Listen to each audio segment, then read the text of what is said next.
How many of you guys are on TikTok?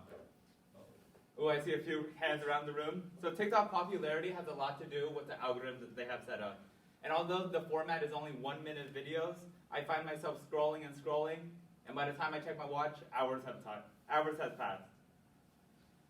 The curated For You page, or the feed, has a way to keep its users addicted for a long period of time, and they aren't the only ones.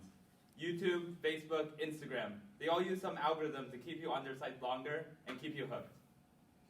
But not only are they stealing your time, they're also harming you and they know it.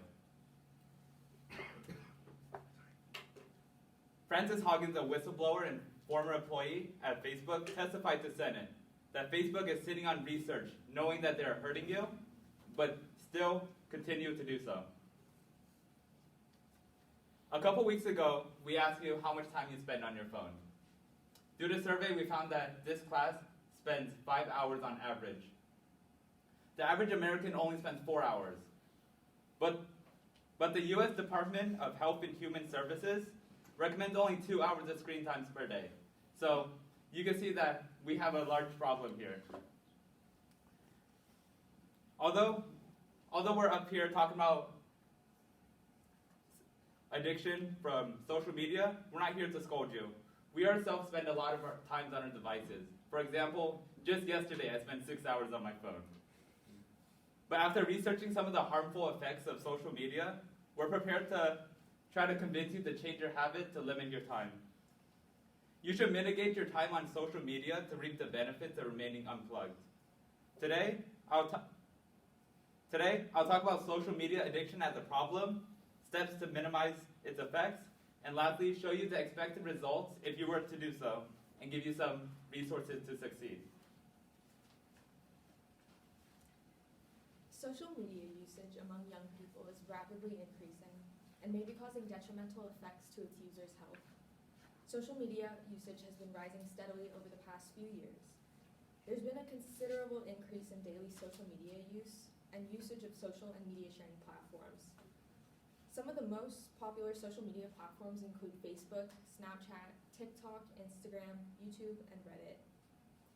Many users initially download these apps in order to try and feel more socially connected, to find entertainment, or to generally stay up to date with trends and other things.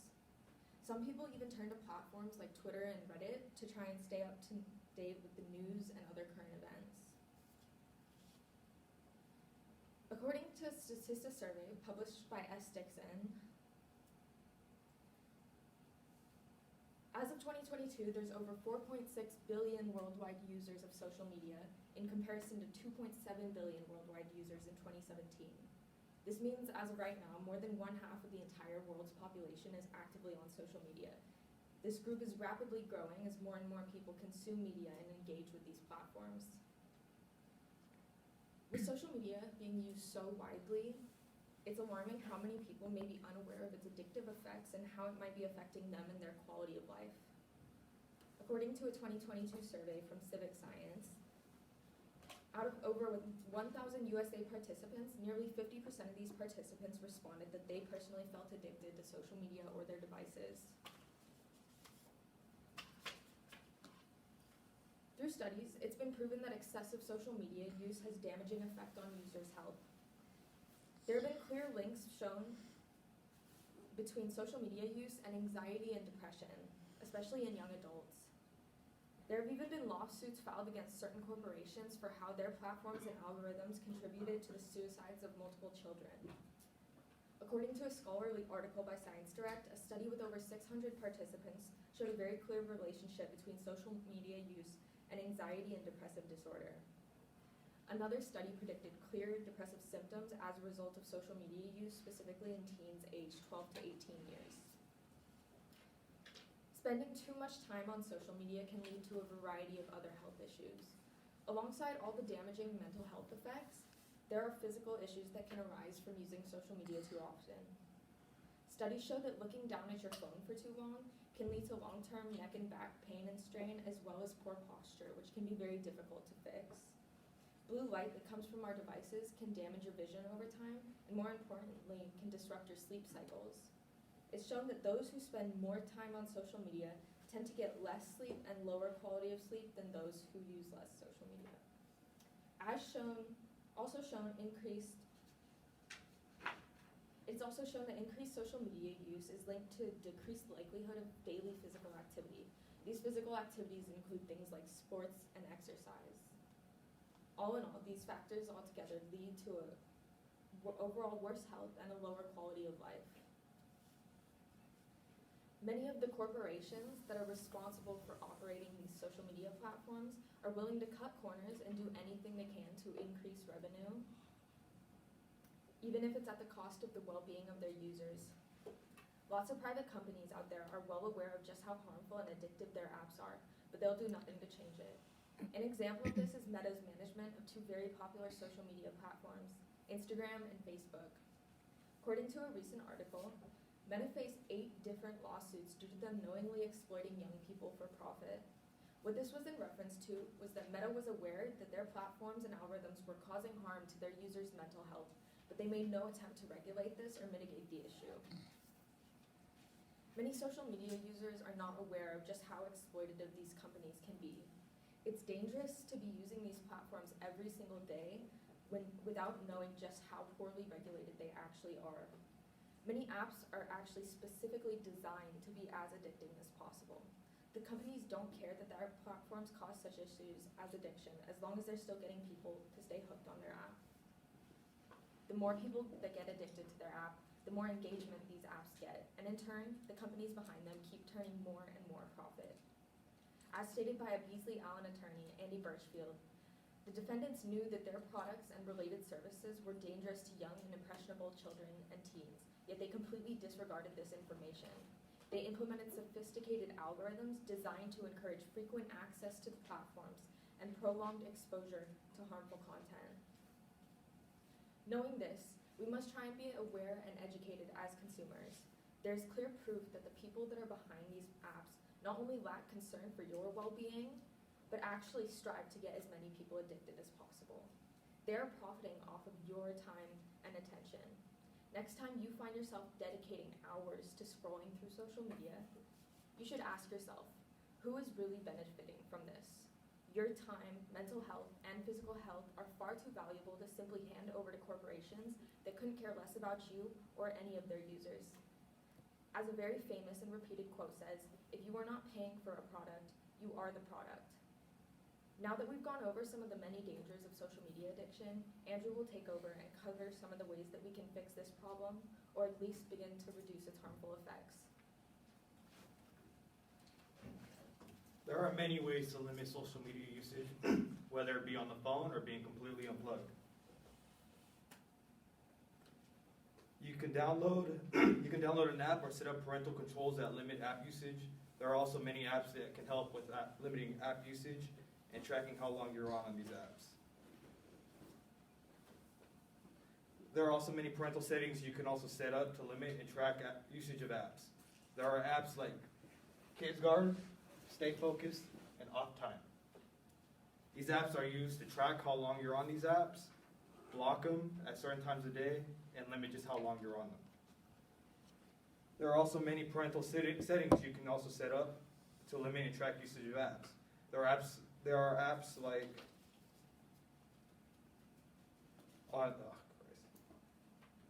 like Screen Time and Well-Being on Android. You can set these up on your laptops, phones, and other portable devices as long as you have those brands.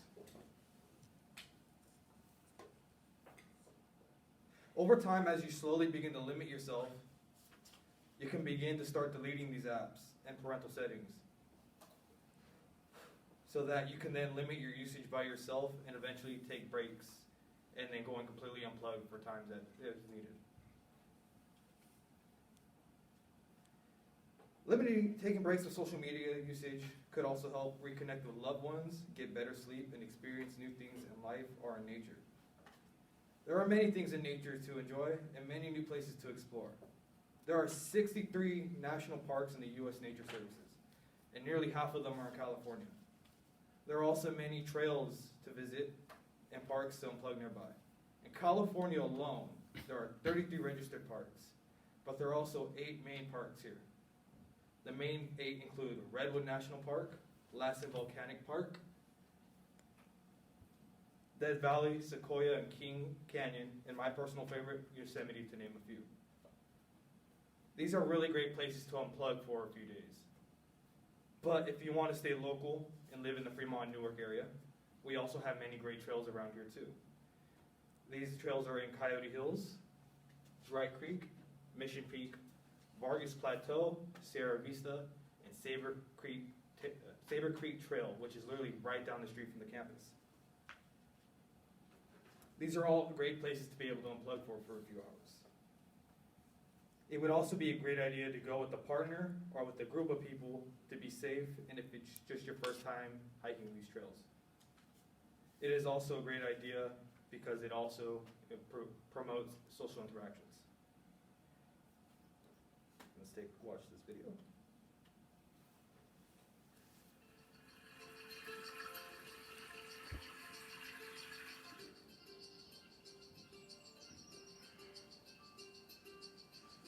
Physical benefits to walking and hiking are fairly obvious to people, but most people don't recognize that there's mental health benefits. Walking just in itself has shown to reduce levels of anxiety and depression, and actually can be preventative in some cases of depression. But there's even more evidence now that doing it in nature, in natural surroundings, improves those results even further. Something about being in nature is calming to humans. We seek environments that seem calming and protective to us. And so they've actually started to show that people's brains work differently when they're in nature compared to when they're in an urban setting. So it's thought that being in a natural setting can change the way that we think, and that it affects our emotions, and it reduces our anxiety levels and our stress levels. Now, wasn't the sound of the creek at the beginning of this video really relaxing? Not only are these beneficial to your physical health, but a really great positive for your mental health. Being in nature not only helps with conditions like anxiety and depression, but also reduces stress and anxiety, while also promoting social interaction between people. But these are only a few solutions to trying to reduce your social media usage. But what could happen if you don't? Now I'm going to pass it on to Amber for that. If the world continues on the path it is currently on, we will see an increase in social media users upwards of 6 billion in the year, close to 6 billion in the year 2027. This is nearly a 1.5 billion person increase from today. As you already know, social media has highly damaging effects on the mental health of its users. You may not be able to actively see the effects considering that they are mental, but this increase of addiction, especially to social media, will lead to more isolated, disassociative people who are unable to properly interact with each other face to face. In a recent study by the Journal of Social and Personal Relationships, social media helped decrease existential loneliness during the pandemic, but it also heightened their emotional loneliness. This dichotomy of companionship and loneliness led many to continue using social media to deal with their isolation even after the pandemic. Essentially, they grew so comfortable with their abusive support system that the discomfort of actual personal interaction was too much to bear. These platforms are run by companies whose only goal is their profit margins. So not only do they not care about abusing your need for companionship, but they'll also keep you through any harmful means necessary. Keeping people engaged means appealing to their interests, no matter how bad they may be. Thus, algorithms are designed to create echo chambers in order to build a sense of community within its chronically online user base. Echo chambers are, by design, meant to affirm established worldviews no matter how harmful or false they may be. The promotion of misinformation in the guise of community is not only an abuse to the user's need for interaction and bonds, but also highly dangerous, and has incited real-world instances of violence. You've already seen what happened on January 6th, but what if I told you that a study by the Dynamics of Asymmetric Conflict found that the heightened political polarization caused by echo chambers produced an environment in which domestic terrorism was more likely to occur. Imagine with this increase in usership in the year 2027, just creating more and more incites of violence like you've seen with either Club Q or anti-Semitism versus synagogues. Obviously, we don't expect you to stop using social media altogether just because we scared you a little. It's an addiction. Just because you know it's bad doesn't mean you stop. But it would be better for your overall health if you at least tried to mitigate your use. A 2018 study by the University of Pennsylvania noted that reducing social media use to 30 minutes a day led to a huge decrease in anxiety, depression, loneliness, and sleep problems. And as previously stated, if you were to get off your phone, you would have more time for physical activities to improve your physical health and for your hobbies so that you can build those up. Even if you can't immediately cut back to 30 minutes, just taking baby steps towards this goal will make you a happier, healthier person. You'll be able to sleep more because you'll have those hours finally. You'll be able to get your homework done, study, because again, you will have those hours that you aren't wasting on social media. The apps may want you to overconsume, but you're better than that. Go touch grass. In conclusion, we've talked about the problems pertaining to social media, how it affects your health, things we can do to change, and what might happen should we not stop, and what could happen if we did. Social media addiction is one of the biggest ongoing problems that we have in today's time. It affects both the older and younger generations. To start this journey, I recommend using this app called Offscreen. And as you can see, this app blocks chosen apps and is not easily dismissible, unlike screen time. Personally, I spend around 2 hours before I go to bed on TikTok, scrolling through whatever I want, and I even know how to get sturdy. Even Offscreen also has the function in which you can pick a time, and it's not easily dismissible, and takes around a minute or two to get rid of the function. It even has quotes to try and deter you from doing so. However, the best thing you can do is to put the phone down and get off social media. So, in conclusion, get off social media and see how much time you can save. Thank you.